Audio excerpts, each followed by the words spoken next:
ജീവനുറുക ജീവദായക ജീവനാളമായെരിഞ്ഞു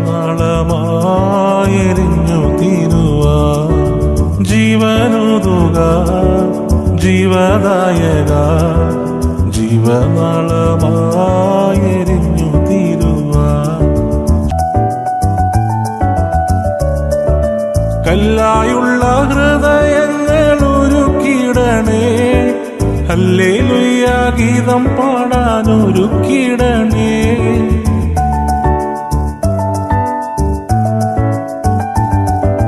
കല്ലായുള്ള ഹൃദയങ്ങൾ ഒരുക്കിടണേ ഹല്ലേലൂയ ഗീതം പാടാൻ ഒരുക്കിടണേ ജീവനുറുക ജീവദായക ജീവനാളമായെരിഞ്ഞു തീരുവാൻ ജീവനുറുക ജീവദായക ജീവനാളമായെരിഞ്ഞു തീരുവാൻ ജീവനുറുക ജീവദായക ജീവനാളമായെരിഞ്ഞു തീരുവാൻ. ഈശോ മിശിഹായ്ക്ക് സ്തുതിയായിരിക്കട്ടെ.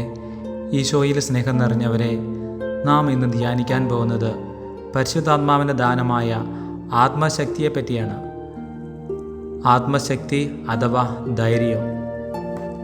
ദൈവത്തിനു വേണ്ടിയോ ദൈവിക സത്യത്തിനു വേണ്ടിയോ ലജ്ജയും ഭയവും ഇല്ലാതെ നിലകൊള്ളുവാൻ ഒരു വ്യക്തിയെ പരിശുദ്ധാത്മാവ് ഈ ദാനം വഴി സഹായിക്കുന്നു. പ്രവാചകന്മാരിലും യേശുവിലും സ്ലിഹന്മാരിലും രക്തസാക്ഷികളിലുമെല്ലാം നമുക്ക് ദർശിക്കുവാൻ സാധിക്കുന്ന ദാനമാണ് ഇത്. ദൈവകൽപ്പനകളെ അനുസരിക്കുവാനും ദൈവസ്നേഹത്തെ പ്രതി പ്രതികൂല സാഹചര്യങ്ങളെ, സഹനങ്ങളെ, വേദനകളെ, രോഗങ്ങളെ, മറ്റെല്ലാ തടസ്സങ്ങളെയും ഇല്ലായ്മകളെയും ശാന്തതയോടും സന്തോഷത്തോടും കൂടെ സ്വീകരിക്കുവാനും നമുക്ക് ലഭിക്കുന്ന പരിശുദ്ധാത്മദാനമാണ് ആത്മശക്തി അഥവാ ധൈര്യം. ഇതിനെക്കുറിച്ച് വിശുദ്ധ പൗലോസ്ലീഹ ഇപ്രകാരം പറയുന്നു: എല്ലാ വിധത്തിലും ദൈവത്തിൻ്റെ ദാസന്മാരാണെന്ന് ഞങ്ങൾ അഭിമാനിക്കുന്നു.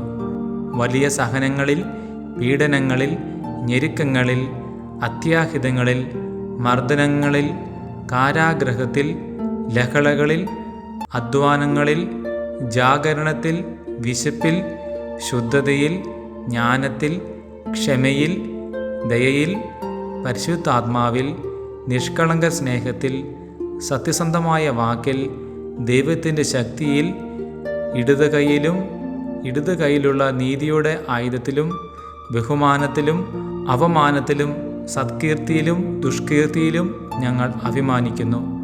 വഞ്ചകരെ പോലെ ഞങ്ങൾ കരുതപ്പെടുന്നു, എങ്കിലും ഞങ്ങൾ സത്യസന്ധരാണ്. വിശുദ്ധ പൗലോസ്ലീഹ കോറിന്തോസിലെ സഭയ്ക്ക് എഴുതിയ ലേഖനം 6-ാം അധ്യായം 4 മുതൽ 8 വരെയുള്ള ഭാഗത്താണ് ഇപ്രകാരം പറയുന്നത്: പ്രലോഭനങ്ങൾ നമ്മുടെ ആത്മാവിനെ അലട്ടുമ്പോൾ അന്ധകാര ശക്തികളോടും പാപശക്തികളോടും യുദ്ധം ചെയ്ത് വിജയകിരീടം നേടുവാൻ ആത്മശക്തി എന്ന ദാനം നമ്മെ സഹായിക്കുന്നു. വരാൻ പോകുന്ന കഷ്ടതയോ, ക്ഷയിച്ചു പോകാവുന്ന ആരോഗ്യത്തെയോ, നഷ്ടമാകാൻ പോകുന്ന സമയത്തെയോ കണക്കിലെടുക്കാതെ ദൈവമഹത്വത്തിനായും മറ്റുള്ളവരുടെ നന്മയ്ക്കായും ബുദ്ധിമുട്ടേറിയ ജോലികൾ ചെയ്യാൻ നമ്മെ സഹായിക്കുന്നതും ധൈര്യം എന്ന പരിശുദ്ധാത്മാവിൻ്റെ ഈ ദാനമാണ്.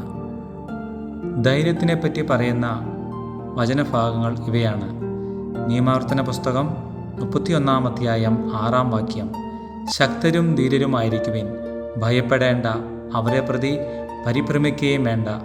എന്തെന്നാൽ നിങ്ങളുടെ ദൈവമായ കർത്താവാണ് കൂടെ വരുന്നത്. അവിടുന്ന് നിങ്ങളെ നിരാശപ്പെടുത്തുകയോ പരിത്യജിക്കുകയോ ഇല്ല. വീണ്ടും ഹെബ്രായർക്കെഴുതിയ ലേഖനം 10-ാം അധ്യായം 35-ാം വാക്യം: നിങ്ങളുടെ ആത്മധൈര്യം നിങ്ങൾ നശിപ്പിച്ചു കളയരുത്, അതിനു വലിയ പ്രതിഫലം ലഭിക്കാനിരിക്കുന്നു. സങ്കീർത്തനങ്ങളുടെ പുസ്തകം 31-ാം അധ്യായം 24-ാം വാക്യം: കർത്താവിനെ കാത്തിരിക്കുന്നവരെ ദുർബലരാകാതെ ധൈര്യം അവലംബിക്കുവിൻ. അപ്പസ്തോല പ്രവർത്തനം 4-ാം അധ്യായം 13-ാം വാക്യം: പത്രോസിൻ്റെയും യോഹന്നാൻ്റെയും ധൈര്യം കാണുകയും അവർ വിദ്യാവിഹീനരായ സാധാരണ മനുഷ്യരാണെന്ന് മനസ്സിലാക്കുകയും ചെയ്തപ്പോൾ അവർ അത്ഭുതപ്പെട്ടു. അവർ യേശുവിനോട് കൂടെ ഉണ്ടായിരുന്നവരാണെന്ന് ഗ്രഹിക്കുകയും ചെയ്തു. വീണ്ടും 1 തെസ്സലോനിക്കാർക്കെഴുതിയ ലേഖനം 2-ാം അധ്യായം 2-ാം വാക്യം. നിങ്ങൾക്കറിയാവുന്നതുപോലെ ഞങ്ങൾ വളരെ പീഡകൾ സഹിക്കുകയും ഫിലിപ്പിയിൽ വച്ച് അപമാനിക്കപ്പെടുകയും ചെയ്തു. എങ്കിലും കഠോരമായ ക്ലേശങ്ങളുടെ മധ്യേ ദൈവത്തിൻ്റെ സുവിശേഷം നിങ്ങളോട് പ്രഘോഷിക്കാനുള്ള ധൈര്യം ദൈവം ഞങ്ങൾക്ക് പ്രദാനം ചെയ്തു. നമുക്ക് പ്രാർത്ഥിക്കാം.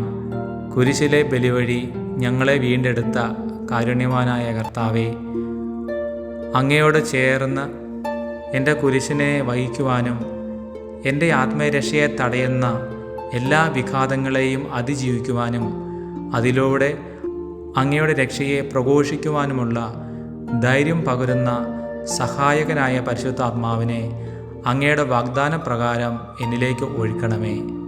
ഓ പരിശുദ്ധാത്മാവേ, പ്രതികൂല സാഹചര്യങ്ങളെ സധൈര്യം സ്വീകരിക്കുവാനും നിത്യരക്ഷയെ പ്രാപിക്കും വിധം അവയെ തരണം ചെയ്യുവാനുമുള്ള ആത്മശക്തിയും ധൈര്യവും ഈ പന്തക്കുസ്ത ഒരുക്ക പ്രാർത്ഥനയിലൂടെ എന്നിലേക്ക് നിറയ്ക്കണമേ എന്ന് അപേക്ഷിക്കുന്നു. ആമേൻ. പരിശുദ്ധാത്മാവു നിറഞ്ഞവളേ, പരിശുദ്ധ മാറിയ